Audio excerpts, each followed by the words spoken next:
Hello focus, आज जिस opportunity के बारे में हम लोग आपस में बात करने वाले हैं, ये अपॉर्चुनिटी हमारे डायरेक्टोरेट ऑफ इंश्योरेंस में निकाली गई है, जो कि अंडर में आता है महाराष्ट्र पब्लिक सर्विस कमीशन, जिसको आप सभी लोग महाराष्ट्र लोक सेवा आयोग के नाम से भी जरूर जानते होंगे।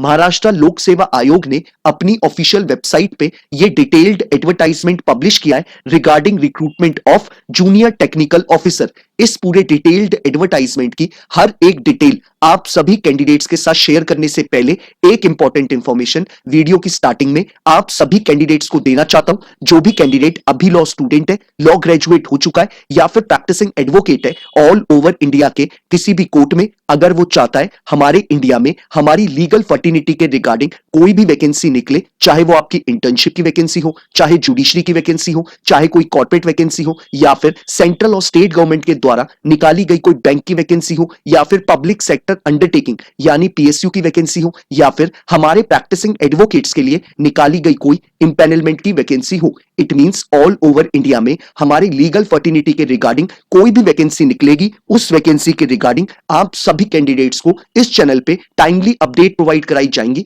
ताकि आप सभी लोग टाइमली इन रिक्रूटमेंट प्रोसेसेस का पार्ट बन पाए और जल्दी से जल्दी एक अच्छी अपॉर्चुनिटी को ग्रैब कर पाए। तो मैं चाहूंगा जिस भी कैंडिडेट ने अभी इस चैनल को सब्सक्राइब नहीं करा है, वो मेक श्योर करे कि वो इस चैनल को बिना सब्सक्राइब करे ना जाए, ताकि उससे इस चैनल पे आने वाली हर एक दिन लीगल अपॉर्चुनिटी की अपडेट मिस आउट ना हो। अब हम लोग इस डिटेल्ड एडवर्टाइजमेंट के बारे में बात कर लेते हैं। महाराष्ट्र पब्लिक सर्विस कमीशन हमें जो डेजिग्नेशन ऑफर कर रही है इस एडवर्टाइजमेंट के थ्रू, वो हमें जूनियर टेक्निकल ऑफिसर की डेजिग्नेशन ऑफर कर रही है। और इस डेजिग्नेशन के लिए जो इस एडवर्टाइजमेंट पे नंबर ऑफ वैकेंसी निकाली गई है, वो हमारी सिर्फ एक वैकेंसी निकाली गई है। अब बात कर लेते हैं एलिजिबिलिटी क्राइटेरिया के ऊपर। सबसे पहले हम लोग एज क्राइटेरिया के बारे में बात कर लेते हैं। इन्होंने क्लियरली मेंशन करा है कि अगर आपकी एज बिलो 18 इयर्स नहीं है और अबव 43 इयर्स नहीं है, तो आप लोग इस पूरे रिक्रूटमेंट प्रोसेस का पार्ट बन सकते हैं। यानी आपकी एज 18 टू 43 के इन बिटवीन होनी चाहिए,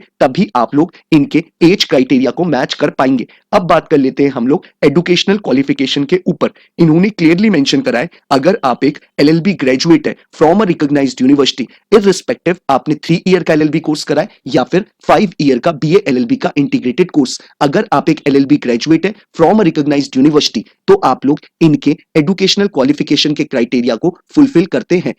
अब बात कर लेते हैं हम लोग एक्सपीरियंस के रिगार्डिंग। इन्होंने क्लियरली मेंशन करा है, अगर आपको एज अ प्रैक्टिसिंग एडवोकेट 2 साल कंप्लीट हो चुके हैं तो आप लोग इनके एक्सपीरियंस के क्राइटेरिया को फुलफिल करते हैं। यानी मिनिमम आपके पास 2 साल का एक्सपीरियंस होना चाहिए एज अ प्रैक्टिसिंग एडवोकेट, और आपने मेजरली जो केसेस इन 2 साल के प्रैक्टिस में डील करे हुए होने चाहिए, वो आपने इंश्योरेंस मैटर्स होने चाहिए। यानी अगर आपने इन 2 साल की प्रैक्टिस में इंश्योरेंस मैटर्स हैंडल करे हैं, मेजरली आपने इंश्योरेंस केसेस हैंडल करे हुए हैं, तो आप इनके इस पूरे एलिजिबिलिटी क्राइटेरिया को फुलफिल करते हैं। अब बात कर लेते हैं हम लोग रेम्यूनरेशन यानी सैलरी के ऊपर। इन्होंने क्लियरली मेंशन करा है कि आपका जो पे स्केल होने वाला है वो आपका 41,800 से लेके 1,32,300 के इन बिटवीन होगा। तो ये इन्होंने हमें इस एडवर्टाइजमेंट के थ्रू रेम्यूनरेशन के बारे में बताया है। साथ ही साथ इन्होंने इस एडवर्टाइजमेंट में क्लियरली मेंशन करा है कि इस डेजिग्नेशन के लिए ऑल ओवर इंडिया का कोई भी कैंडिडेट अप्लाई कर सकता है, अगर वो इस एलिजिबिलिटी क्राइटेरिया को फुलफिल करता है तो। अब बात कर लेते हैं हम लोग दूसरी इंपॉर्टेंट इंफॉर्मेशन के बारे में। सबसे पहले हम लोग जान लेते हैं कि अगर हम इस रिक्रूटमेंट प्रोसेस का पार्ट बनना चाहते हैं तो हमें कैसे इस पूरे रिक्रूटमेंट प्रोसेस का पार्ट बनना है। नीचे वीडियो के डिस्क्रिप्शन बॉक्स में जो आपको पहला लिंक अवेलेबल है, आप उस पर क्लिक करेंगे, आपके स्क्रीन पे ये पूरा एडवर्टाइजमेंट खुल के आ जाएगा। आप चाहे तो इसे डाउनलोड कर सकते हैं या फिर स्क्रॉल डाउन करके अपने स्क्रीन पे वहीं पर पढ़ सकते हैं। वैसे ही नीचे वीडियो के डिस्क्रिप्शन बॉक्स में जो आपको सेकंड लिंक अवेलेबल है, आप उस पर क्लिक करेंगे, आप directly Maharashtra public service commission की ऑफिशियल वेबसाइट पे चले जाएंगे, जहां पे आप इस फॉर्म को ऑनलाइन फिलअप कर सकते हैं। आपको मेक श्योर करना है कि आप इस फॉर्म को बिफोर 26 ऑफ फरवरी 2024 अपना रजिस्ट्रेशन कर दें, तभी आप इस पूरे प्रोसेस का पार्ट बन पाएंगे। मैं एक बार फिर से रिपीट कर दूं, आपको अपने फॉर्म का रजिस्ट्रेशन बिफोर 26 ऑफ फरवरी 2024 कर देना है, तभी आप इस पूरे रिक्रूटमेंट प्रोसेस का पार्ट बन पाएंगे। और आपको पेमेंट बिफोर 29 ऑफ फरवरी 2024 कर देनी है, तभी आप इस पूरे प्रोसेस का पार्ट बन पाएंगे। यानी 29 फरवरी से पहले आपको फी पेमेंट और अपना रजिस्ट्रेशन कंप्लीट कर देना है, तभी आप इस पूरे प्रोसेस का पार्ट बन पाएंगे।